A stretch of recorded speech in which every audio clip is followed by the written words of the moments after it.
From Keene in the Shire, the Liberty Media capital of the world, this is Darrell W. Perry, host of FPP Radio News for Tuesday, October 28th, 2014. Silver is trading at $17.25 per ounce. Gold is valued at $1,229 per ounce. And according to BitcoinAverage.com, the average price of Bitcoin is $360.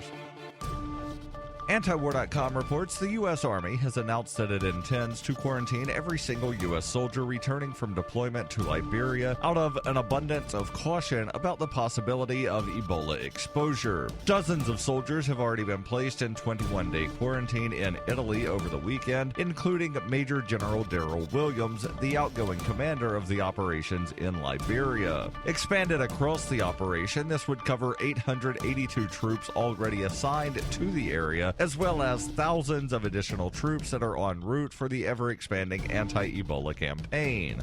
The White House downplayed the announcement, saying it did not represent a shift in Defense Department policy, but rather the decision of a single commander, and hinted that the announcement was not set in stone and could be subject to change. The move is still a surprise, as the administration has taken officials in New York and New Jersey to task for trying very similar Ebola quarantine standards, saying they are burdening the doctors and nurses who have traveled there.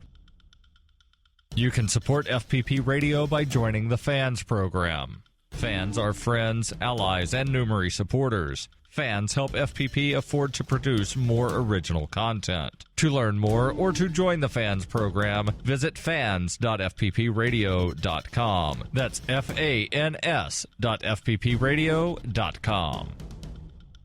The Associated Press reports while Congress mulls how to curtail the NSA's collection of Americans' telephone records, impatient civil liberties groups are looking to legal challenges already underway in courts to limit government surveillance powers. 3 appeals courts are hearing lawsuits against the bulk phone records program, creating the potential for an eventual Supreme Court review. Judges in lower courts, meanwhile, are grappling with the admissibility in terror prosecutions of evidence gained through the NSA's warrantless surveillance. Advocates say the flurry of activity, which follows revelations last year by former NSA contractor Edward Snowden of once secret intelligence collection programs, shows how a post-9/11 surveillance debate, once primarily hashed out among lawmakers in secret, is being increasingly aired in open court, not only in New York and Washington, but in places like Idaho and Colorado. Though it's unclear whether the Supreme Court will weigh in, the cases are proceeding at a time when the justices appear increasingly comfortable taking up digital privacy matters, including GPS tracking of cars and police searches of cell phones. American University law professor Stephen Vladeck said the cases come at a critical turning point for the Supreme Court when it comes to expectations of privacy and digital information. Revelations that the government was collecting bulk phone records of millions of Americans who were not suspected of crimes forced a rethinking of the practice, and President Obama has called for it to end, though has not acted on doing so. FPP Radio News is brought to you by Roberts & Roberts Brokerage. For over 35 years, Roberts & Roberts has been a trusted source for buying and selling your investment-grade precious metals. They now take Bitcoin for purchasing precious metals so you can turn your profits into a long-term investment. Call Roberts & Roberts today for knowledgeable advice on investing. 800-874-9760.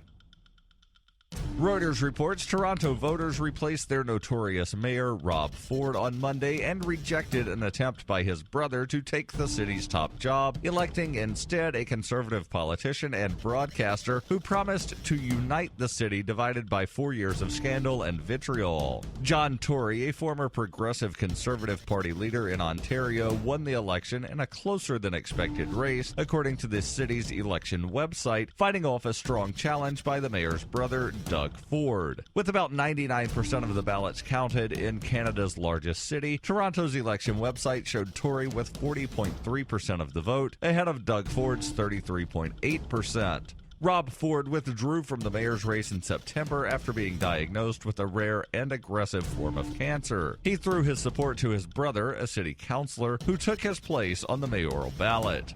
Tory, riding on a groundswell of anyone but Ford sentiment, was endorsed by every major newspaper in Toronto, home to about 6 million people.